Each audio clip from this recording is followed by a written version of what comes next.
नमस्कार, आप सभी ट्रेनीज का स्वागत है। भारतीय चुनावों की पूर्ण प्रक्रिया से मैं आपका परिचय करवाऊंगा, जिसमें आप इलेक्ट्रॉनिक वोटिंग मशीन और वीवीपैट को चुनाव के लिए तैयार करने से लेकर चुनाव का नेतृत्व और अंत में वोटों की गिनती तक सभी चीजें सीखेंगे। इस प्रशिक्षण के अंत में आप सबके पास वो सारी जानकारी होगी जो उस टीम का हिस्सा बनने के लिए जरूरी है, जो भारतीय चुनावों की तैयारी करते हैं और निष्पक्ष तरीके से कंडक्ट करते हैं। आप सबसे निवेदन है कि मैं जो भी आपको बताऊं उसे आप ध्यान से सुनें और समझें। इलेक्ट्रॉनिक वोटिंग मशीन यानी ईवीएम कई उम्मीदवारों में से एक का चयन करने का एक सरल तरीका है। ईवीएम के सभी वर्जन्स के दो बुनियादी हिस्से होते हैं, बैलेटिंग यूनिट यानी बीयू और कंट्रोल यूनिट यानी सीयू। और इसके अलावा ईवीएम का एक तीसरा हिस्सा भी होता है जिसे वीवीपैट यानी voter verifiable paper audit trail कहते हैं, जो ईवीएम सेटअप में एक नया एडिशन है। वीवीपैट के अपने दो हिस्से हैं, वीवीपैट प्रिंटर और उससे जुड़ी वीवीपैट स्टेटस डिस्प्ले यूनिट यानी वीएसडीयू। सीयू और वीएसडीयू को प्रिसाइडिंग ऑफिसर या पोलिंग ऑफिसर के पास रखा जाता है और वीवीपैट प्रिंटर को बीयू के साथ वोटिंग कंपार्टमेंट में रखा जाता है। ये सभी खास कैरिंग केसेस में पैक होकर आते हैं।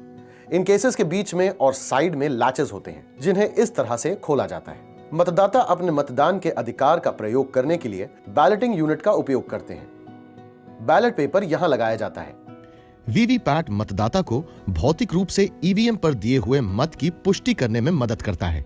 वीवीपैट प्रिंटर यूनिट मतदाता द्वारा चुने गए उम्मीदवार का सीरियल नंबर, नाम और सिंबल प्रिंट करता है। वीएसडीयू वीवीपैट से संबंधित एरर एंड मैसेजेस डिस्प्ले करता है।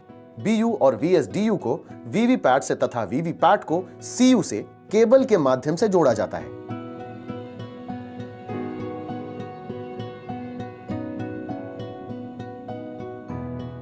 प्रत्येक बीयू में नोटा सहित 16 उम्मीदवार हो सकते हैं। 4 बीयूज को जोड़कर नोटा सहित 64 उम्मीदवारों को मतदान के लिए एक श्रृंखला में जोड़ा जा सकता है। हालांकि M3 ईवीएम में 24 बीयूज को श्रृंखला में जोड़ा जा सकता है। कंट्रोल यूनिट बीयू को एक्टिवेट करती है ताकि मतदाता अपने वोट डाल सकें। साथ ही सीयू वोट्स को रिकॉर्ड भी करती है।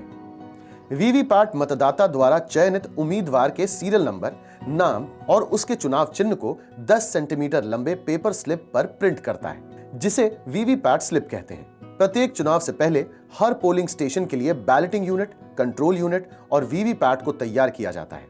इन मशीन्स के इस्तेमाल के दौरान हम इनके बारे में और जानेंगे, लेकिन फिलहाल कंट्रोल यूनिट के इन हिस्सों से परिचित होना जरूरी है। यह है पावर ऑन लैंप और यह है busy lamp. Display section, candidate set section, result section, ballot section. इसके अलावा पावर ऑन स्विच और सॉकेट को भी चेक कीजिए, जो कंट्रोल यूनिट से बीयू और वीवीपैट को कनेक्ट करता है। वीवीपैट का सेटअप आप इस प्रकार करेंगे: लॉकिंग लैच को रिलीज करें, बैटरी लगाएं और डोर बंद कर दें। पेपर रोल कंपार्टमेंट खोलें। पेपर रोल में स्पिंडल को लगाकर उसे ग्रूव्स में डाल दें। पेपर रोल के किनारे को पेपर इंसर्शन गाइड में दाखिल करें और 4 बार पेपर फीड नॉब को क्लॉकवाइज डायरेक्शन में घुमाएं।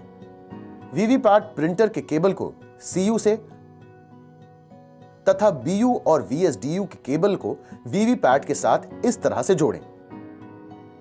ईवीएम और वीवीपैट के सभी कनेक्शन और डिस्कनेक्शन हमेशा पावर ऑफ मोड में ही किए जाने चाहिए। तो ट्रेनीज, ये था परिचय उस मशीन सेटअप का जिसे आप चुनाव में इस्तेमाल करेंगे। और आगे बढ़ने से पहले टेस्ट करते हैं कि अब तक हमने क्या सीखा। It's quiz time.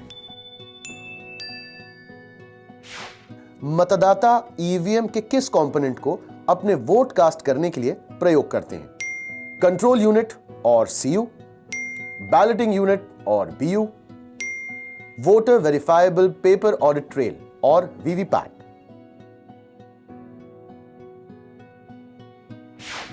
एक बीयू एक समय में कितने उम्मीदवार ले सकता है? 16, 24, 8, 12। 2006 के बाद वाले अपग्रेडेड ईवीएम में कितने बीयूज को एक श्रृंखला में जोड़ा जा सकता है? 16, 24, 8, 12।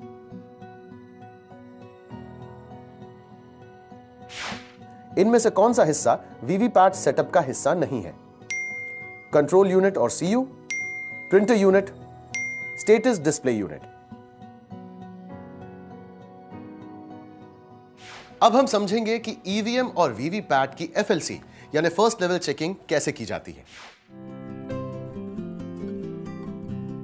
एफएलसी शुरू करने से पहले डीईओ यह सुनिश्चित कर लें एफएलसी हॉल इतना बड़ा है कि इसमें चेक की जाने वाली ईवीएम और वीवीपैट को ठीक तरह से रखा जा सके। FLC hall well lighted, well ventilated और डस्ट फ्री है। एफएलसी एरिया की मोर्चाबंदी और सुरक्षा पुलिस द्वारा की जा रही है। हॉल के अंदर और बाहर फायर एक्सटिंग्विशर और फायर अलार्म की पर्याप्त सुविधाएं हैं। हॉल सभी तरह इलेक्ट्रॉनिक उपकरणों से मुक्त है। पीने का पानी, शौचालय, प्राथमिक उपचार जैसी अन्य सुविधाएं उपलब्ध हैं। अंदर आने और बाहर जाने का एक ही दरवाजा है और वो आर्म्ड पुलिस फोर्स की लगातार निगरानी में है। मेटल डिटेक्टर वाली चौखट लगाई जा चुकी है। एफएलसी के लिए लगाए गए अधिकारियों और राजनीतिक दलों के प्रतिनिधियों को एफएलसी हॉल में जाने के लिए आइडेंटिटी कार्ड्स जारी कर दिए गए हैं।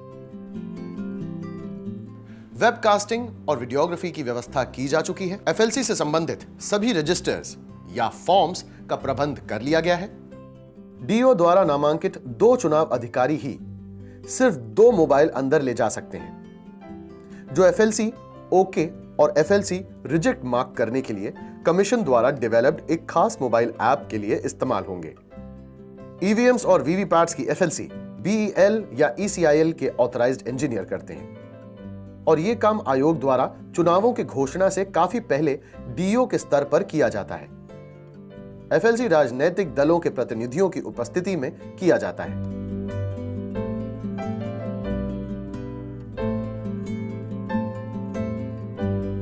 एफएलसी की सभी प्रक्रिया डीईओ द्वारा नामांकित एक अधिकारी जो एडिशनल डीईओ या फिर डेप्यूटी डीईओ रैंक का हो की निगरानी में होनी चाहिए। इस प्रक्रिया की पूरी वीडियो रिकॉर्डिंग होनी चाहिए और सीसीटीवी के जरिए इस पर डीईओ को नजर रखनी चाहिए। एफएलसी सुपरवाइजर एफएलसी शुरू करने से पहले डीईओ द्वारा एक सर्टिफिकेट सीईओ को भेजेंगे जिसमें यह डिक्लेयर किया जाएगा कि सभी तैयारी ईसीआई के इंस्ट्रक्शन के अनुसार कर ली गई है। एफएलसी के दौरान बीयू, सीयू और उनके कैरिंग केसेस से सभी तरह की सील्स, स्टिकर्स और मार्किंग्स को हटाना, बीयू से बैलेट शीट और सीयू से पुराने डेटा को क्लियर करना, सभी बटन्स, कनेक्टर्स, डिस्प्ले और डोर्स आदि को चेक करना एवं चढ़म मतदान आदि किया जाता है।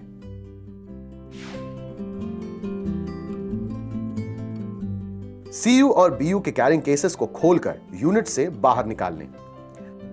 सभी tags, pink paper seals, FLC stickers, wax seals और बैलेट शीट हटा दें। फिजिकल चेकिंग के समय सुनिश्चित करें कि सीयू के सभी buttons, toggle switch, connectors, doors, display panel और प्लास्टिक बॉडी ठीक है। इसी प्रकार बीयू के सभी connecting cables, connectors, latches, flaps, slide switches और प्लास्टिक बॉडी ठीक है। बीईएल और ईसीआईएल के इंजीनियर्स एनेक्चर 5 में सर्टिफाई करेंगे कि ईवीएम के सभी कंपोनेंट्स असली हैं। सीयू का बैटरी कंपार्टमेंट खोलें।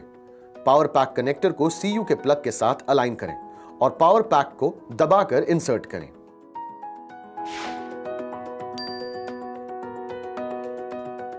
सीयू का कनेक्टर कंपार्टमेंट खोलें। बीयू केबल को कंट्रोल यूनिट के बीयू इंटरफेस कनेक्टर्स के साथ जोड़ें।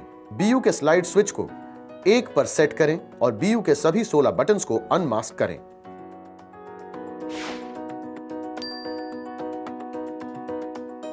ईवीएम को स्विच ऑन करें।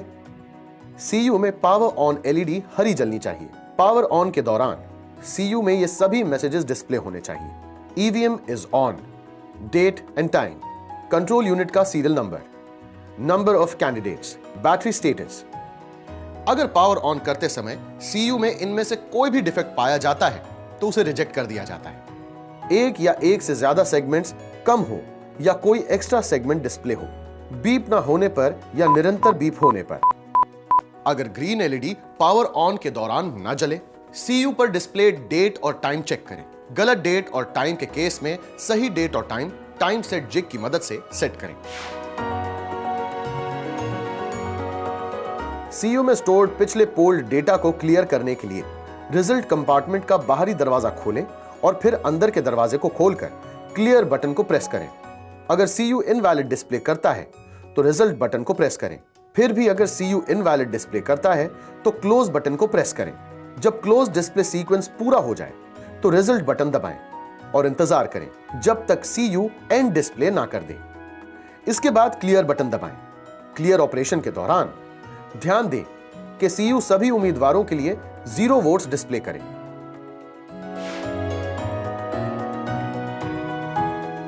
उम्मीदवारों को सेट करने के लिए CU के कैंडिडेट सेट बटन दबाने पर CU के डिस्प्ले पैनल में सेट कैंडिडेट मैसेज डिस्प्ले होगा। 16 उम्मीदवारों को सेट करने के लिए BU में 16वें बटन को दबाएं। CU में बैलेट बटन को दबाएं। CU में बिजी LED लाल जलेगी और BU में रेडी LED हरी। BU में पहले उम्मीदवार का बटन दबाएं। ध्यान दें कि बटन के साइड वाली रेड LED बल्ब जलनी चाहिए। बीप सुनाई देगी। ध्यान दें कि CU में बिजी LED बल्ब और BU में रेडी लैंप ऑफ हो जानी चाहिए। इस प्रक्रिया को BU के सभी 16 उम्मीदवारों के बटन्स के लिए दोहराएं। इसके बाद टोटल बटन दबाएं। चेक करें कि CU डिस्प्ले में टोटल नंबर ऑफ कैंडिडेट्स और टोटल वोट्स 16 हों। इसके बाद क्लोज बटन दबाएं। CU पोल क्लोज डिस्प्ले करेगा। इसके बाद रिजल्ट बटन को दबाएं और प्रत्येक उम्मीदवार के दिए गए वोट्स पर ध्यान दें।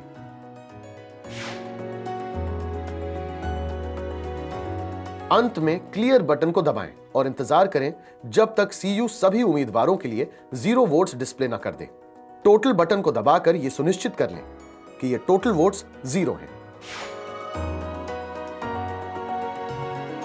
फंक्शनैलिटी टेस्ट के दौरान डिफेक्टिव यूनिट्स को रिजेक्ट कर दें। रिजेक्टेड यूनिट्स को अलग कर दें। रिजेक्टेड यूनिट्स के सीरियल नंबर्स और डिफेक्ट्स नोट कर लें। राजनीतिक दलों के प्रतिनिधियों के द्वारा चुनी गई 1% EVMs में 1200 वोट्स, 2% EVMs में 1000 वोट्स, 2% EVMs में 500 वोट्स डालकर मॉक पोल किया जाना चाहिए। FLC OK कंट्रोल यूनिट को पिंक पेपर सील, जिस पर एक यूनिक ID होती है, से सील करें। नासिक सिक्योरिटी प्रेस द्वारा सप्लाई की गई इस सील को कंट्रोल यूनिट के कैंडिडेट सेट सेक्शन और रिजल्ट सेक्शन के बीच में लगाया जाना चाहिए। इस सील से सुनिश्चित होता है कि अब कोई भी इस पिंक पेपर सील को तोड़े बिना CU के अंदरूनी पुर्जों तक नहीं पहुंच पाएगा। मशीन निर्माता के इंजीनियरों और राजनीतिक दलों के प्रतिनिधियों को इस गुलाबी पेपर सील पर अपने दस्तखत करने चाहिए। EVM के यूनिक ID को और पिंक पेपर सील के सीरियल नंबर को एक रजिस्टर में लिखा जाना चाहिए और इसे राजनीतिक दलों द्वारा अटेस्ट करवाना चाहिए।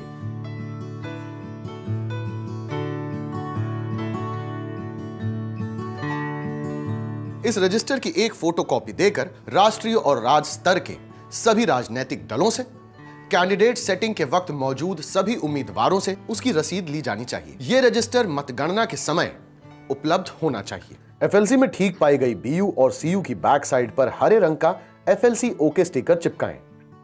CU और BU का सीरियल नंबर रिकॉर्ड करके FLC स्टिकर पर सिग्नेचर करें। लाल रंग का FLC फेल स्टिकर खराब CU और BU के पीछे लगाएं। इन CU और BU का सीरियल नंबर रिकॉर्ड करके FLC स्टिकर पर सिग्नेचर करें। सभी डिफेक्टिव यूनिट्स को एक लिस्ट में कंसोलिडेट करके FLC इंचार्ज को सबमिट करें। वीवीपैट का FLC EVM की FLC के साथ या उससे पहले किया जाना चाहिए।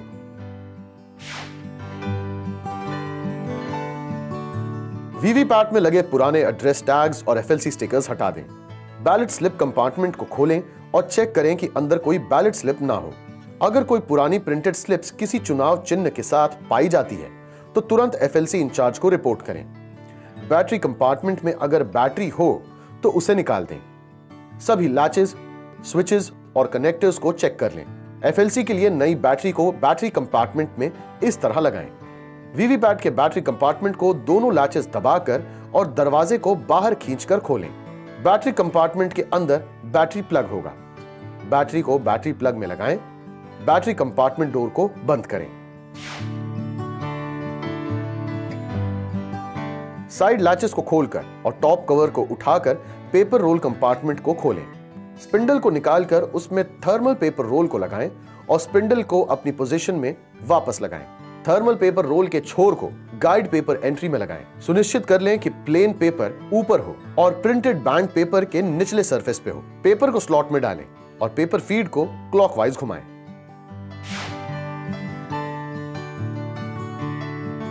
एफएलसी और डेमोन्स्ट्रेशन के लिए डमी सिंबल्स लैपटॉप या सिंबल लोडिंग जिग की मदद से सभी 16 उम्मीदवारों के बटन्स के लिए लोड करें। सिंबल लोडिंग मैन्युफैक्चरर्स के ऑथराइज्ड इंजीनियर्स द्वारा की जाती है। इसके बाद सीयू, बीयू और वीवीपैट को केबल्स के माध्यम से जोड़ें। टेस्टिंग के लिए वीवीपैट में 16 डमी सिंबल्स लोडेड होने चाहिए।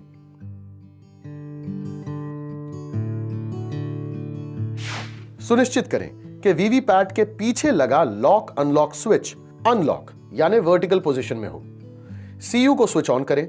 जैसे ही वीवीपैट ऑन होगा, एक पोस्ट स्लिप और 6 सेल्फ डायग्नोस्टिक रिपोर्ट्स प्रिंट होंगी। डायग्नोस्टिक रिपोर्ट्स को सिर्फ पास फेल स्टेटस के लिए चेक करें।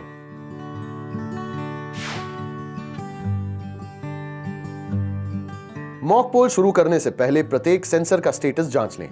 अगले स्टेप पर तभी जाएं जब सारे सेंसर्स का स्टेटस डायग्नोस्टिक रिपोर्ट्स में पास हो। अगर बैटरी का स्टेटस बैटरी रिपोर्ट में फेल हो तो बैटरी पैक को बदल दें और टेस्ट दोहराएं। सीयू को क्लियर स्टेट में डालें। सीयू के बैलेट बटन को दबाएं और वेरीफाई करें कि सीयू और वीएसडीयू की बिजी एलईडी ऑन है और बीयू का हरा रेडी लैंप भी ऑन है। अब बीयू वोटिंग के लिए तैयार है। पहले उम्मीदवार के लिए बीयू पर वोट कास्ट करें। उम्मीदवार के सिलेक्शन पर वीवीपैट बैलेट स्लिप प्रिंट करेगा। बैलेट स्लिप 7 सेकंड्स के लिए ट्रांसपेरेंट विंडो के पीछे डिस्प्ले होगी। उम्मीदवार का नंबर, चुनाव चिन्ह और नाम स्लिप पर सुनिश्चित कर लें। उसके बाद बैलेट स्लिप ऑटोमेटिकली कट कर बैलेट स्लिप कंपार्टमेंट में गिर जाएगा। हर एक वीवीपैट पर 96 वोट्स के लिए मतदान करना जरूरी है, यानी हर कैंडिडेट बटन के लिए 6 वोट्स डालना जरूरी है। इसके बाद इलेक्ट्रॉनिक और पेपर काउंट को टैली करें।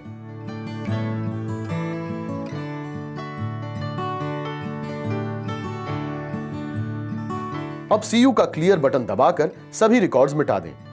टोटल बटन दबाने पर 0 डिस्प्ले होना चाहिए।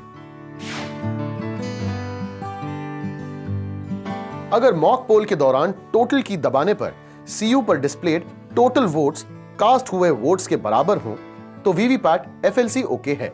मॉक पोल के दौरान वीएसडीयू पर प्रिंटर एरर या चेंज प्रिंटर डिस्प्ले होता है तो वीवीपैट को एफएलसी रिजेक्ट कर दिया जाना चाहिए। मॉक पोल के बाद एफएलसी ओके का हरे रंग का स्टिकर पास हुए वीवीपैट के लेफ्ट साइड में चिपका दें। इस स्टिकर पर इंजीनियर और डीईओ के रिप्रेजेंटेटिव के साइन होने चाहिए। इसी प्रकार रिजेक्टेड वीवीपैट पर एफएलसी फेड का लाल रंग का स्टिकर लगा दें। इस स्टिकर पर इंजीनियर और डीईओ के रिप्रेजेंटेटिव के साइन होने चाहिए।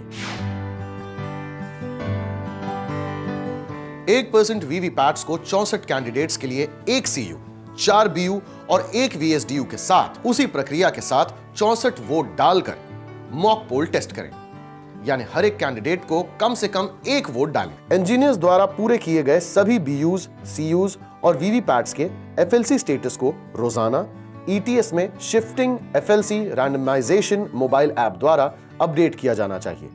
एफएलसी ओके सीयूज के पिंक पेपर सील के नंबर को ऐप में अपलोड करते वक्त ध्यान दें कि सिर्फ न्यूमेरिकल नंबर ही अपलोड हो, ना कि उससे पहले के अल्फाबेट। जैसे कि अगर पिंक पेपर सील पर नंबर है X123456 तो सिर्फ 123456 ही अपलोड करें।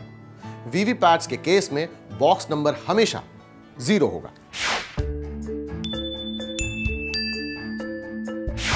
एफएलसी के दौरान वीवीपैट पर होने वाले मॉक पोल में कितने वोट दिए जाने चाहिए?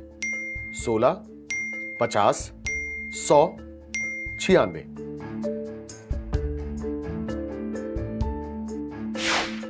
एफएलसी के बाद ईवीएम के कंट्रोल यूनिट को किससे सील किया जाना चाहिए? नासिक सिक्योरिटी प्रेस की pink paper seal, Nashik security press की ब्लू पेपर सील, सूरत सिक्योरिटी प्रेस की पिंक पेपर सील या सूरत सिक्योरिटी प्रेस की ग्रीन पेपर सील।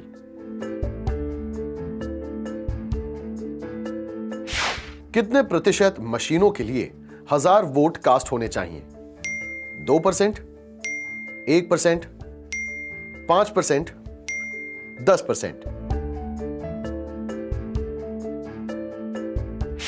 ईवीएम का FLC ओके होने पर इनमें से कौन से रंग का स्टिकर लगाया जाता है? Red, blue, green, yellow.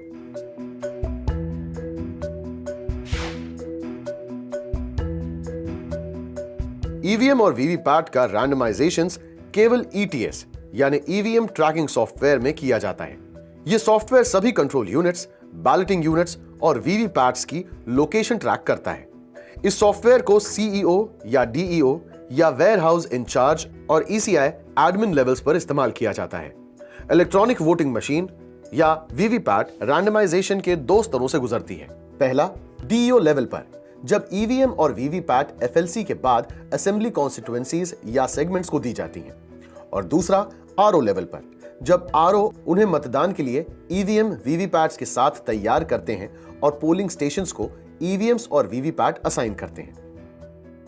Training और अवेयरनेस के लिए ईवीएम और वीवीपैट पर पीले रंग के स्टिकर लगाए जाते हैं। फर्स्ट रैंडमाइजेशन के बाद AC वाइज लिस्ट तैयार की जाती है, जो राजनीतिक दलों के प्रतिनिधियों को दे दी जाती है। चुनाव में इस्तेमाल होने वाले ईवीएम और वीवीपैट्स RO को सौंप दिए जाते हैं। वो उन्हें डबल लॉक स्ट्रॉन्ग रूम में अंडर वीडियोग्राफी राजनीतिक दलों के प्रतिनिधियों के उपस्थिति में रखते हैं। राजनीतिक दलों को स्ट्रॉन्ग रूम के ताले पर अपनी मोहर लगाने की अनुमति है।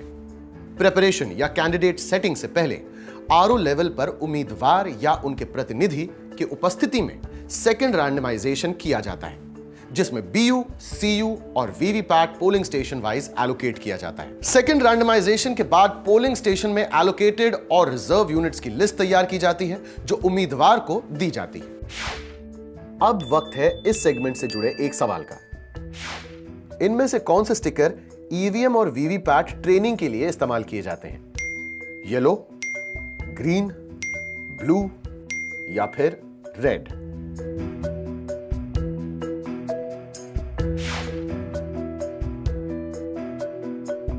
ईवीएम और वीवीपैट्स को कैंडिडेट्स के नाम फाइनल होने के बाद पोलिंग के लिए तैयार किया जाता है।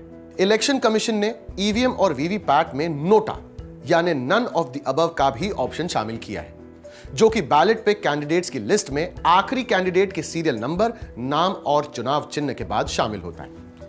RO स्तर पर ईवीएम और वीवीपैट को पोलिंग के लिए तैयार करने की प्रक्रिया फिर से एक बड़े हॉल में की जाती है। इस प्रक्रिया में उम्मीदवार या उनके एजेंट के अलावा कमीशन से एक ऑब्जर्वर शामिल होते हैं, जिन्हें पूरी सुरक्षा प्रक्रियाओं से गुजरना होता है। कैंडिडेट सेटिंग के समय मॉक पोल के लिए उम्मीदवार या उनके रिप्रेजेंटेटिव के द्वारा रैंडमली सिलेक्टेड 5% ईवीएम्स और वीवीपैट्स पर 1000 वोट डाले जाते हैं और इलेक्ट्रॉनिक और पेपर काउंट टैली किया जाता है। इसका कॉन्फर्मेशन आयोग द्वारा निर्धारित फॉर्मेट में कैंडिडेट्स या उनके उपस्थित प्रतिनिधियों से लिया जाना चाहिए। ईवीएम और वीवीपैट को चुनावों के लिए RO स्तर पर चुनाव लड़ने वाले उम्मीदवारों की सूची को अंतिम रूप दिए जाने के बाद तैयार किया जाता है।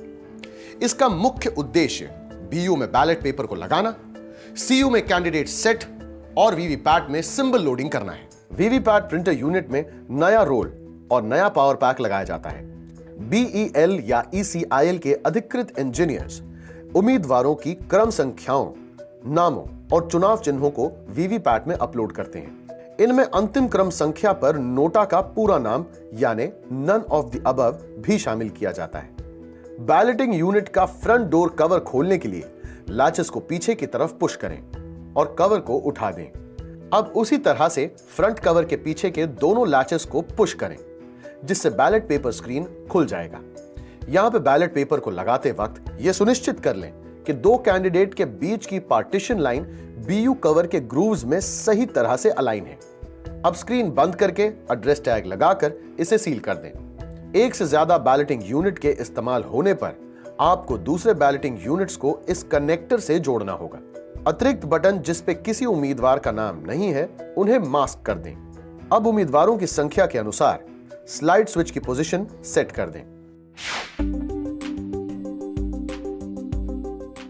उम्मीदवार संख्या 1 से 16 के लिए स्लाइड स्विच की पोजीशन BU1 पर 1 होगी। उम्मीदवार संख्या 17 से 32 के लिए स्लाइड स्विच की पोजीशन BU1 पर 1 होगी और BU2 पर 2 होगी।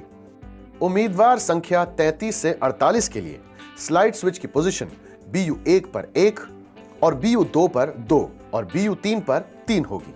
उम्मीदवार संख्या 49 से 64 के लिए स्लाइड स्विच की पोजीशन BU1 पर 1, BU2 पर 2, BU3 पर 3 और BU4 पर 4 होगी। इसके बाद BEL या ECIL इंजीनियर्स ये सर्टिफाई करते हैं कि BU के सभी कंपोनेंट्स ओरिजिनल हैं। इसके बाद आप बैलेटिंग यूनिट के कवर को बंद कर दें और यूनिट्स को एड्रेस टैग से दोनों लैचेस को सील कर दें।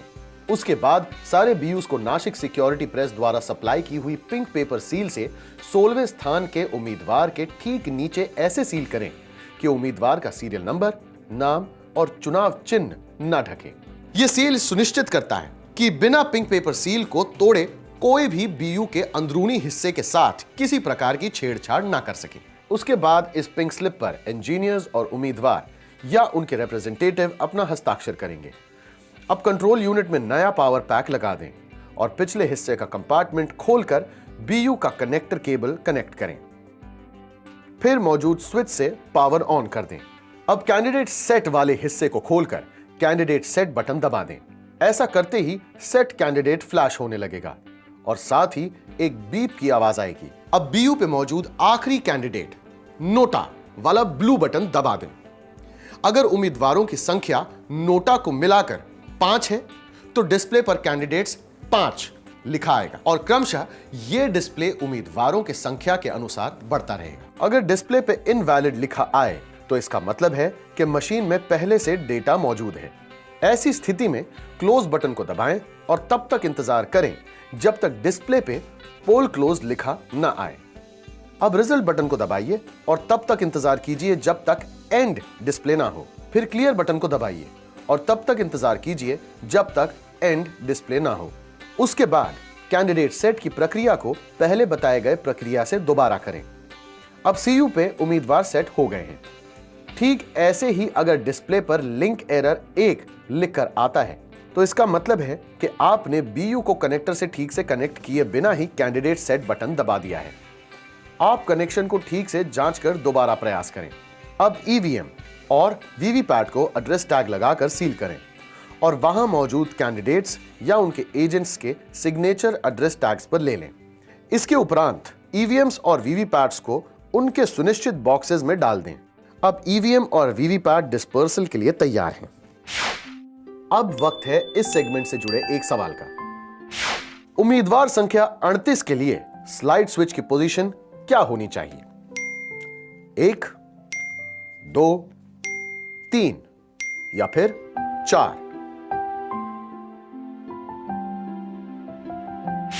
मान लीजिए कि आप अपने मतदान केंद्र में प्रिसाइडिंग अधिकारी हैं। क्या चीजें हैं जिनका आपको ख्याल रखना है? आइए देखते हैं। प्रिसाइडिंग ऑफिसर EVM और VVPAT पे दिए सीरियल नंबर और एड्रेस टैग को जांचकर यह सुनिश्चित करेंगे कि जो EVM और VVPAT उन्हें मिला है वो उनके पोलिंग स्टेशन के लिए ही है। डिलीवरी लेने से पहले वो मशीन के फंक्शंस की भी जांच करेंगे। उसके लिए वो ये सारी प्रक्रिया करेंगे। CU को स्विच ऑन करके वो टोटल बटन दबाएंगे और देखेंगे कि CU पर उम्मीदवारों की कुल संख्या सही है। बैलेट यूनिट पर बैलेट पेपर सही फिक्स्ड है।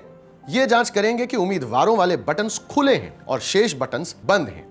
प्रिसाइडिंग ऑफिसर को इन सब की 2 कॉपीज दी जानी चाहिए। Operational manual, trouble shooting instructions, annexure 24, list of additional items of polling materials, annexure 25। Polling कर्मचारियों द्वारा किसी भी स्थिति में RO द्वारा लगाए हुए किसी सील को तोड़ा नहीं जा सकता है। अगर उन्हें मशीन में किसी भी तरह की गड़बड़ी दिखे तो वो तुरंत उसे बदलने की मांग करेंगे। पोलिंग वाले दिन प्रिसाइडिंग ऑफिसर ये सारी प्रक्रियाएं करेंगे। केसेस में से सारे यूनिट्स को बाहर निकालकर कनेक्ट करेंगे और फिर CU को स्विच ऑन कर देंगे। टोटल बटन दबाकर यह जांच कर लेंगे कि पहले से कोई पोलिंग नहीं की गई है। एक्चुअल पोलिंग शुरू होने के 1 घंटे पहले मॉक पोल किया जाना चाहिए और सभी उम्मीदवारों को इसकी सूचना लिखित में काफी पहले दी जानी चाहिए ताकि उनके पोलिंग एजेंट्स समय पर मॉक पोल में पहुंच सकें। मॉक पोल के दौरान कम से कम 2 उम्मीदवारों के पोलिंग एजेंट्स का होना जरूरी है, लेकिन अगर 2 उम्मीदवारों के पोलिंग एजेंट्स मौजूद ना हो तो प्रिसाइडिंग ऑफिसर मॉक पोल शुरू करने से पहले 15 मिनट इंतजार करेंगे। लेकिन अगर फिर भी 2 पोलिंग एजेंट्स नहीं आते हैं तो प्रिसाइडिंग ऑफिसर 0 या 1 पोलिंग एजेंट के मौजूदगी में मॉक पोल शुरू कर सकता है। कम से कम 50 वोट का एक मॉक पोल करें। मॉक पोल के दौरान बीयू और वीवीपैट प्रिंटर यूनिट को वोटिंग कंपार्टमेंट में रखें और सीयू और वीएसडीयू को पोलिंग ऑफिसर या प्रिसाइडिंग ऑफिसर के टेबल पर रखें। एक पोलिंग ऑफिसर वोटिंग कंपार्टमेंट में पोलिंग एजेंट्स के साथ मौजूद होना चाहिए ताकि वो बैलेटिंग यूनिट पर और वीवीपैट की प्रिंटर स्लिप पर निगरानी रख सके। पोलिंग एजेंट्स को उनके उम्मीदवार के लिए वोट डालने की इजाजत दी जा सकती है। यह रिकॉर्ड में रखना होगा कि मॉक पोल में नोटा को मिलाकर किस उम्मीदवार को कितने वोट पड़े।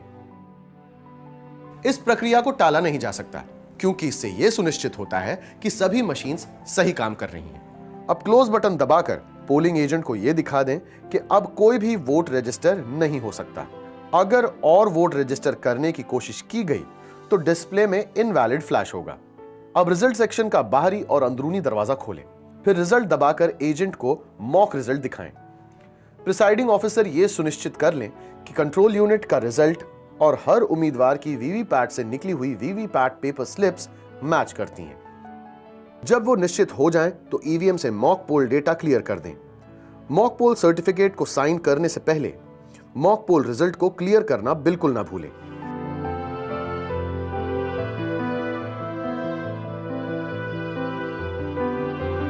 प्रिसाइडिंग ऑफिसर से यह इंश्योर कर लें कि एक्चुअल पोल से पहले सीयू का सभी डेटा मिटा दिया गया है और वीवीपैट का ड्रॉप बॉक्स खाली कर दिया गया है। आरओ का काम है कि वो मॉक पोल और उसके स्टेटस पर भी नजर रखें। इस प्रक्रिया में जहां माइक्रो ऑब्जर्वर अपॉइंटेड है वहां उसका मॉक पोल में होना जरूरी है और सारी प्रक्रियाओं का वीडियो रिकॉर्डिंग करना अनिवार्य है। मॉक पोल डेटा को क्लियर करने के बाद सीयू को address tag, special tag, green pepper seal और आउटर पेपर स्ट्रिप सील से एक्चुअल पोलिंग से पहले सील कर दें। मॉक पोल स्लिप के पीछे दिए गए एक मॉक पोल स्लिप का स्टैंप लगाएं और ब्लैक एनवेलोप में पीओ की सील से सील कर दें और फिर इस एनवेलोप को एक दिए हुए खास प्लास्टिक बॉक्स में डाल दें।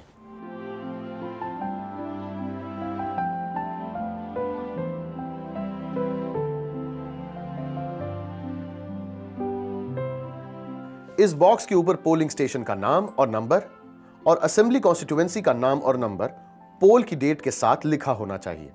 इस बॉक्स को पिंक पेपर सील से सील कर दें। प्रिसाइडिंग ऑफिसर और पोलिंग ऑफिसर्स इस सील पर अपने दस्तखत करेंगे।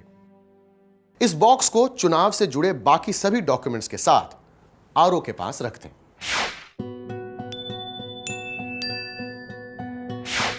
पोलिंग के दिन मॉक पोल में कम से कम कितने वोट्स डालने चाहिए? 100, 500, 25 या 50?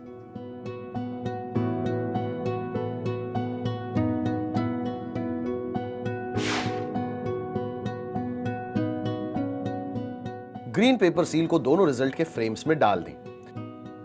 रिजल्ट सेक्शन के अंदरूनी कंपार्टमेंट को ग्रीन पेपर सील से ऐसे बंद करें कि वो बाहर की तरफ निकला रहे। और अब रिजल्ट सेक्शन के अंदरूनी कंपार्टमेंट को सील कर दें। स्पेशल टैग को इस तरह फिक्स करें कि क्लोज बटन दिखता रहे। अब एड्रेस टैग से रिजल्ट सेक्शन के बाहरी कंपार्टमेंट को सील कर दें। अब आउटर पेपर स्ट्रिप सील को फिक्स कर दें। स्ट्रिप सील को ग्रीन पेपर सील के बेस में प्री गम्ड सेक्शन ए के साथ रखें। वैक्स पेपर सील के निचले लेयर को उस पर चिपका दें।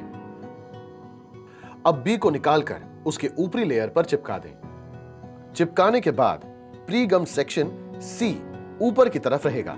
अब सी के ऊपर से वैक्स पेपर हटा दें। अब ग्रीन पेपर सील के दोनों लेयर्स को सी पे दबा दें। अब स्ट्रिप सील को क्लोज बटन विंडो के नीचे से बाईं तरफ से कंट्रोल यूनिट पे घुमा दें। अब स्ट्रिप सील के दूसरे छोर को दाएं ओर से ऊपर ले आएं। अब प्री गम सेक्शन डी ऊपर है। इसका वैक्स पेपर निकाल दें और ग्रीन पेपर सील के ऊपर चिपका दें। फिर इस पर पोलिंग एजेंट अपने हस्ताक्षर करेंगे। अब यह कंट्रोल यूनिट पोलिंग के लिए तैयार है। इसके बाद प्रिसाइडिंग ऑफिसर वीवीपैट सिस्टम को ऐसे तैयार करेगा। एक्चुअल पोल की शुरुआत से पहले वीवीपैट ड्रॉप बॉक्स को सील करने से पहले यह सुनिश्चित कर लें कि उसमें कोई भी पेपर स्लिप ना हो। वीवीपैट यूनिट के ड्रॉप बॉक्स को एक धागे और एड्रेस टैग से सील करें। अब बीयू और वीएसडीयू को वीवीपैट प्रिंटर के साथ कनेक्ट करें और प्रिंटर को कंट्रोल यूनिट के साथ। सभी कनेक्शंस करने के बाद कंट्रोल यूनिट को स्विच ऑन करें। बैलेटिंग यूनिट्स और वीवीपैट प्रिंटर को वोटिंग कंपार्टमेंट में रख दें और कंट्रोल यूनिट और वीएसडीयू को प्रिसाइडिंग ऑफिसर या थर्ड पोलिंग ऑफिसर के टेबल पे रख दें। अब सीयू का पावर स्विच ऑन कर दें। अब ईवीएम और वीवीपैट पोलिंग के लिए तैयार है। पोलिंग ऑफिसर कंट्रोल यूनिट पे बैलेट बटन को दबाकर बैलेट यूनिट को वोटर द्वारा वोट डालने के लिए एक्टिवेट करेगा। वोटर वोटिंग कंपार्टमेंट में जाकर अपने उम्मीदवार का बटन दबा सकता है।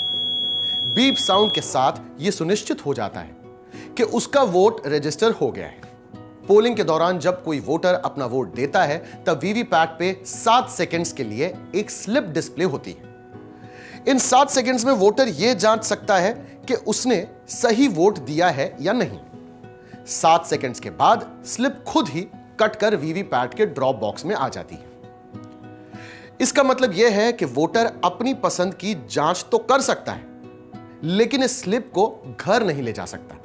अगर पोलिंग के दौरान कोई वोटर वोट डालने की विधि जानना चाहता है तो प्रिसाइडिंग ऑफिसर बीयू के कार्डबोर्ड मॉडल के जरिए पूरी प्रक्रिया उसे समझा सकता है।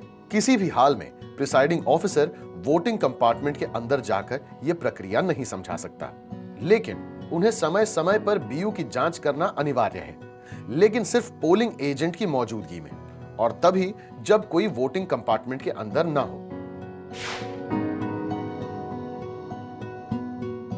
तो चलिए अब जानते हैं कि सीयू पे होने वाले डिस्प्लेस का मतलब क्या है। कैंडिडेट 16 ईवीएम को नोटा समेत 16 उम्मीदवारों के लिए सेट कर दिया गया है। इनवैलिड सीयू पे किसी बटन को उसके क्रम के अनुसार नहीं दबाया गया है। फुल इसका मतलब है कि ईवीएम में उसके अधिकतम संख्या के वोट डाले जा चुके हैं। यह अधिकतम संख्या है 2000 वोट्स। बैटरी हाई, मीडियम, लो यह स्वयं समझा जा सकता है। सीरियल नंबर E00001 यह सीयू का यूनिक सीरियल नंबर है। कंप्यूटिंग रिजल्ट मतलब वोट्स की गिनती हो रही है। पीएसटी एंड पीईटी मतलब poll starting time and poll end time. PDT मतलब poll date and time. Candidate 06:236 मतलब कैंडिडेट नंबर 6 को 236 वोट्स मिले हैं। प्रिंटिंग मतलब प्रिंटिंग चालू है। क्लॉक एरर मतलब RTC real time clock time and date में कुछ गड़बड़ी है। अगर डिस्प्ले में लिंक एरर 1 आ जाता है तो इसका मतलब है कि केबल को सीयू या स्लाइड के साथ ठीक से नहीं जोड़ा है। स्विच पोजीशन अपने सही संख्या पे नहीं है। Units are not cascaded in the right sequence. Pressed error इसका मतलब है कि किसी ने गलती से बीयू का कोई बटन दबा दिया है या वो जैम्ड हो गया है। आइए अब देखते हैं कि वीवीपैट के डिस्प्लेस के क्या मतलब है। अगर वीएसडीयू पे कोई मैसेज नहीं है और सीयू पे लिंक एरर दिख रहा है तो पूरे सिस्टम को बदलने की जरूरत है। अगर वीएसडीयू पे दिख रहा है एरर कोड 1, इसका मतलब है बैटरी लो हो गई है। तुरंत वीवीपैट की बैटरी बदल लें। एरर कोड 2 दर्शाता है प्रिंटिंग की गड़बड़ी। इस स्थिति में आपको वीवीपैट यूनिट बदलना पड़ सकता है। अगर सीयू में बैलेट की दबाने पर वीएसडीयू में एरर कोड 2 डिस्प्ले होता है तो सीयू को स्विच ऑफ कर दें। एरर कोड को टेस्ट फॉर्मेट में नोट डाउन करें। Printer error 2.1 abnormal head temperature। Printer error 2.3 printer time out error. Printer error 2.4 printer low voltage error. Printer error 2.5 printer incorrect command error. Printer error 2.6 cutter error. Printer error 2.7 fall error. Printer error 2.8 printer memory error. Printer error 2.9 contrast error. Printer error 2.10 length error. Printer error 2.12 plate open error. Printer error 2.13 no paper error. Printer error 2.14 deplete error. याद रहे, VVPAT की unit बदलनी हो या VVPAT की battery बदलनी हो या केबल्स जोड़ने की प्रक्रिया है, यह सब करने से पहले सीयू को स्विच ऑफ करना जरूरी है। पोलिंग खत्म होते ही अपनी चेकलिस्ट तैयार करनी चाहिए। वीवीपैट से जुड़ी अतिरिक्त सामग्रियों की यह चेकलिस्ट पोलिंग पार्टी को उपलब्ध करानी चाहिए। एक voter verifiable paper audit trail, VVPAT, एक VVPAT status display unit, VSDU, VVPAT printer unit के लिए एक extra power pack, VVPAT system के लिए एक कैरिंग केस, काले मोटे कागज से बने 2 लिफाफे जिनमें मॉक पोल की प्रिंटेड पेपर स्लिप सील की जा सके। कागज के काले लिफाफों को सील करने के लिए एक प्लास्टिक बॉक्स को सील करने के लिए 2 pink paper seal. Conduct of election rules के नियम 49MA के तहत मतदाता द्वारा उद्घोषणा हेतु फॉर्म की 10 कॉपीज। अगर किसी भी कारण से किसी पोलिंग स्टेशन पे CU या BU को बदलना पड़ जाए तो पूरा सेट यानी CU, सभी BUs तथा वीवीपैट को रिप्लेस किया जाना चाहिए। इसके बाद मॉक पोल कंडक्ट किया जाएगा। मॉक पोल के दौरान नोटा सहित हर एक कैंडिडेट के लिए एक वोट कास्ट किया जाएगा। वीवीपैट के खराब होने पर केवल वीवीपैट बदलना चाहिए। पोल के समय केवल वीवीपैट रिप्लेसमेंट के बाद मॉक पोल नहीं करना है।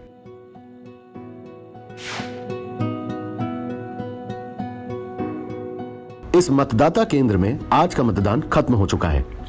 मतदान खत्म होने के बाद क्लोज बटन पर लगी कैप को हटाएं और इसे दबाएं। कंट्रोल यूनिट पर अब बैटरी की स्थिति, नोटा सहित उम्मीदवारों की कुल संख्या, PST, PET और डाली गई कुल वोटों की संख्या जैसे संदेश आएंगे। इस दौरान एक दिक्कत आ सकती है। आइए देखते हैं कि उसे कैसे दूर कर सकते हैं। मतदान खत्म होने के बाद अगर बैलेट बटन चालू हो जाता है या गलती से बैलेट बटन दब जाता है तो इन दोनों ही स्थिति में CU में रेड बिजी लैंप जलने लगेगा। ऐसे में CU का पावर ऑफ करें। इससे लैंप जलना बंद हो जाएगा और आप दोबारा से पावर ऑन करके मतदान को क्लोज कर सकते हैं। मतदान को क्लोज करने के बाद क्लोज बटन कैप लगाएं और CU का पावर ऑफ कर दें। इसके बाद CU, BU और वीवीपैट के केबल्स को डिस्कनेक्ट कर सकते हैं। फिर CU, BU, वीवीपैट और VSDU को उनके कैरिंग केसेस में पैक कर दें। फिर इन केसेस को सील कर दें और उस पे एड्रेस टैग लगा दें। इन एड्रेस टैग्स पर उपस्थित पोलिंग एजेंट्स के हस्ताक्षर लेना ना भूलें। काउंटिंग के दौरान सिर्फ CUs की जरूरत पड़ती है। BUs को काउंटिंग हॉल में ले जाने की जरूरत नहीं होती। CU से रिजल्ट देखने से पहले CU का unique ID number, pink paper seal का यूनिक ID नंबर और ग्रीन पेपर सील का यूनिक ID नंबर रिकॉर्ड से सुनिश्चित कर लें और उपस्थित काउंटिंग एजेंट्स को दिखा दें। मतों की गिनती के लिए रिजल्ट सेक्शन के बाहरी सील को खोला जाता है। ध्यान रखें कि सिर्फ बाहरी ढक्कन को खोलें, अंदर वाले ढक्कन को नहीं। 2006 के बाद EVMs में पोल स्टार्ट और एंड डेट और टाइम भी रिकॉर्ड से मैच कर लें। रिजल्ट को लिख लें और कंट्रोल यूनिट को बंद कर दें। काउंटिंग पूरी होने के बाद CU को अपने कैरिंग केस में वापस रख दें, चाहे CU से रिजल्ट रिट्रीव हुए हों या ना हुए हों। इन कैरिंग केसेस को दोबारा सील कर दें और RO और ऑब्जर्वर इस सील पर अपने हस्ताक्षर कर दें। यदि CU पर रिजल्ट डिस्प्ले नहीं होता तो उसके साथ लगे वीवीपैट के प्रिंटेड पेपर स्लिप्स की गिनती की जाएगी। इन कंट्रोल यूनिट्स को फिर स्ट्रांग रूम में वापस रख दें।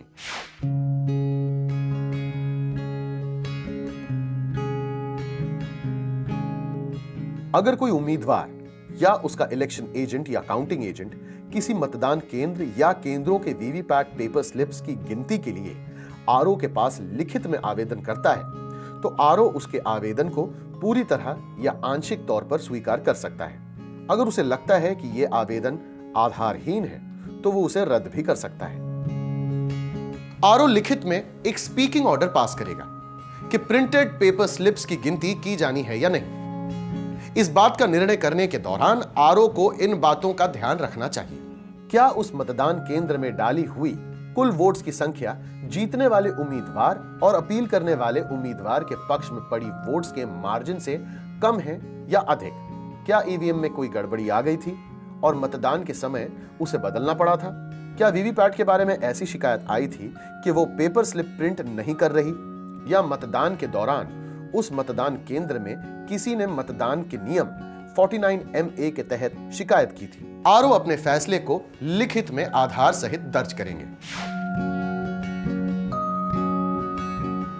अगर RO VVPAT printed paper slips को गिनने का फैसला करते हैं तो उसकी प्रक्रिया इस प्रकार से होगी। वीवीपैट को वीवीपैट काउंटिंग बूथ में लेकर आएं। ड्रॉप बॉक्स के एड्रेस टैग की जांच इस बात की पुष्टि के लिए करें कि यह उसी मतदान केंद्र से संबंध रखता है जिसकी गिनती का आदेश आरओ ने दिया है। इसके बाद एड्रेस टैग हटाकर ड्रॉप बॉक्स से पेपर स्लिप्स बाहर निकालें। यह सुनिश्चित करें कि कोई भी पेपर स्लिप ड्रॉप बॉक्स में पड़ी ना हो। सभी काउंटिंग एजेंट्स को यह दिखा दें कि वीवीपैट से सभी प्रिंटेड पेपर स्लिप निकाल ली गई हैं। अगर मतदान के दौरान वीवीपैट को बदला गया था तो इस मतदान केंद्र में इस्तेमाल की गई सभी वीवीपैट यूनिट्स को काउंटिंग टेबल पर गिनती के लिए लाया जाना चाहिए।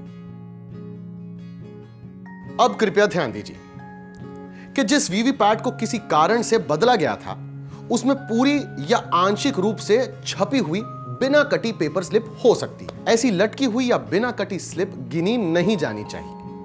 कृपया लटकते हुए ऐसे कागज को फाड़ने की कोशिश ना करें। जब तक कि मशीन खुद प्रिंटेड पेपर स्लिप को काटती नहीं है, वोट इलेक्ट्रॉनिक तरीके से सीयू में रिकॉर्ड नहीं होता। ऐसे मामले में जिस आखिरी मतदाता की प्रिंटेड पेपर स्लिप नहीं कटी थी उसे वीवीपैट को बदलने के बाद अपना वोट देने का अवसर दिया जाना चाहिए। याद रखें कि इस्तेमाल की गई हर वीवीपैट के ड्रॉप बॉक्स में सेल्फ टेस्ट रिपोर्ट की कुछ प्रिंटेड पेपर स्लिप्स होती हैं। इसे आसानी से पहचाना जा सकता है क्योंकि इनमें किसी उम्मीदवार का नाम या चुनाव चिन्ह नहीं होता है। इन प्रिंटेड पेपर स्लिप्स को साथ ही संभाल कर रखना चाहिए, लेकिन इन्हें गिनना नहीं चाहिए। किसी उम्मीदवार विशेष से संबंध रखने वाली सभी प्रिंटेड पेपर स्लिप उस उम्मीदवार के लिए बनाए गए पिजन होल में रखें। फिर हर उम्मीदवार की ऐसी 25 स्लिप्स का बंडल बनाएं। इसके बाद काउंटिंग स्टाफ हर उम्मीदवार की प्रिंटेड पेपर स्लिप्स को गिनना शुरू करेगा। प्रिंटेड पेपर स्लिप की गिनती के परिणामों को ऊंची आवाज में घोषित करें और ये परिणाम काउंटिंग एजेंट्स को भी दिखाएं। अगर सीयू और प्रिंटेड पेपर स्लिप्स की गिनती में अंतर आता है तो प्रिंटेड पेपर स्लिप की गिनती के हिसाब से रिजल्ट शीट में बदलाव करें। फिर आरओ खुद किए गए इन बदलावों के बारे में सूचित करेंगे और परिणामों की घोषणा करेंगे। प्रिंटेड पेपर स्लिप के काउंटिंग के बाद उसे उसी वीवीपैट के ड्रॉप बॉक्स में वापस रखकर सील कर देंगे। मतदान के बाद ईवीएम और वीवीपैट को स्ट्रांग रूम में रखें। Strong room election petition period पूरे होने तक न खोला जाए, यानी जब तक EP list respective high court से न आ जाए। इलेक्शन पिटीशंस का पीरियड खत्म होने के बाद यानी परिणाम के घोषित होने के 45 दिन बाद डीईओ कंसर्न्ड हाई कोर्ट से ईपी की एग्जैक्ट पोजीशन जांच लेगा। उसके बाद यह एक्शन लिया जाएगा। चुनाव में इस्तेमाल हुए सभी वीवीपैट्स डीईओ के कस्टडी में अनटच्ड रहेंगे जब तक इलेक्शन पिटीशन की अवधि खत्म ना हो जाए और डीईओ ने कंसर्न्ड हाई कोर्ट से ईपी की एग्जैक्ट पोजीशन पता न की हो। उन केसेस में जहां कोई इलेक्शन पिटीशन नहीं फाइल की गई हो या कोई भी कोर्ट केस पेंडिंग ना हो, वो सब वीवीपैट अगले चुनावों के लिए training, awareness, movement, physical verification के पर्पस के लिए इस्तेमाल किए जा सकते हैं। अब आइए हम एक नजर डालते हैं ईवीएम के कुछ महत्वपूर्ण डूज एंड डोंट्स पर। इस्तेमाल से पहले ईवीएम के कामकाज को ध्यान से समझें। ईवीएम को गर्मी, धूल, बारिश, आग और दूसरे खतरों से बचाएं। यह सुनिश्चित करें कि बीयू, सीयू और वीवीपैट उस सतह पर ठीक से टिकी है जिस पर उन्हें रखा गया है। सुनिश्चित करें कि केबल सीयू में ठीक से लगी है। केबल सिर्फ एक दिशा में ही लग सकती है। लैच और हिंज पर ज्यादा दबाव न डालें। सीलिंग के दौरान मशीन्स पर पिघला हुआ लाख या मोम न गिरने दें। जब तक कंट्रोल यूनिट या वीवीपैट काउंटिंग टेबल पर न पहुंच जाए, किसी भी सील को न हटाएं। काउंटिंग के बाद पावर पैक और पेपर रोल्स को ईवीएम और वीवीपैट से न निकाला जाए। मशीन्स को आपस में जोड़ने वाले केबल को कनेक्टर के हुड पे लगी स्प्रिंग टाइप क्लिप्स को दबाए बिना न खींचें। सबसे महत्वपूर्ण यह है कि हमेशा यह सुनिश्चित करें कि ईवीएम की निगरानी होती रहे। और ना करने वाली सबसे जरूरी बात यह है कि किसी भी स्थिति में किसी भी स्तर पर ना तो मशीन को खोलने की कोशिश करें और ना ही इसकी बाहरी और भीतरी सील के साथ कोई छेड़छाड़ करें। मशीन को सुधारने की कोशिश बिल्कुल नहीं करनी चाहिए, इसकी सख्त मनाही है। आइए अब इसकी यात्रा पर कुछ खास नजर डालें। इस यात्रा की शुरुआत होती है एफएलसी या फर्स्ट लेवल चेकिंग से। यहीं पर ईवीएम और वीवीपैट में मौजूद सभी पुराने आंकड़ों को मिटाया जाता है। यहीं पर पहले मॉक पोल भी किया जाता है। सीयू पर पिंक पेपर सील भी लगाया जाता है ताकि सील तोड़े बिना कोई भी सीयू के भीतरी हिस्से तक ना पहुंच सके। एफएलसी के बाद फर्स्ट रैंडमाइजेशन होता है, जिसमें ईवीएम और वीवीपैट का असेंबली कॉन्स्टिट्यूएंसी वाइज एलोकेशन होता है। उम्मीदवारों का आखिरी फैसला होने के बाद ईवीएम और वीवीपैट को एक बार फिर आरओ के स्तर पर रैंडमाइज किया जाता है। यहीं से इसे मतदान केंद्रों के लिए एलोकेट किया जाता है। ईवीएम को आरओ के स्तर पर मतदान केंद्रों के लिए तैयार किया जाता है, जहां मतपत्रों को बीयू में लगाया जाता है और इसके बाद वीवीपैट में सिंबल लोडिंग होती है। एक बार फिर एक और मॉक पोल करके उनके कामकाज की जांच होती है। बीयू पर पिंक पेपर सील यह सुनिश्चित करने के लिए लगाई जाती है कि बिना सील तोड़े कोई बीयू के अंदरूनी हिस्से तक ना पहुंच सके। इसके बाद प्रिसाइडिंग ऑफिसर और उनकी टीम ईवीएम और वीवीपैट को मतदान केंद्र तक ले जाती है, जहां वास्तविक मतदान के शुरू होने से पहले एक और मॉक पोल होता है ताकि आखिरी बार यह जांच हो सके कि मशीन्स ठीक से काम कर रही हैं या नहीं। इसके बाद कंट्रोल यूनिट के रिजल्ट सेक्शन को बहुत ध्यान से सील किया जाता है और इसके बाद वोट्स डाले जाते हैं। मतदान खत्म होने के बाद ईवीएम को ठीक से बंद करके अनुदेशों के अनुसार सील किया जाना चाहिए। अब ईवीएम मतगणना केंद्र तक पहुंचती है, जहां सील तोड़ी जाती है और वोट गिने जाते हैं। परिणाम घोषित हो जाने के बाद ईवीएम स्ट्रांग रूम में पहुंचती है और अगले मतदान का इंतजार करती रहती है। तो शुरू करते हैं हम आज का आखिरी क्विज। चुनाव की तैयारी में इनमें से सबसे पहला स्टेप कौन सा होता है? Randomization, first level checking, poll day preparation या फिर dispersal of polling parties? CU की सील कब तोड़ी जाती है? एफएलसी के दौरान, रैंडमाइजेशन के दौरान, काउंटिंग के दौरान या फिर मॉक पोल के दौरान?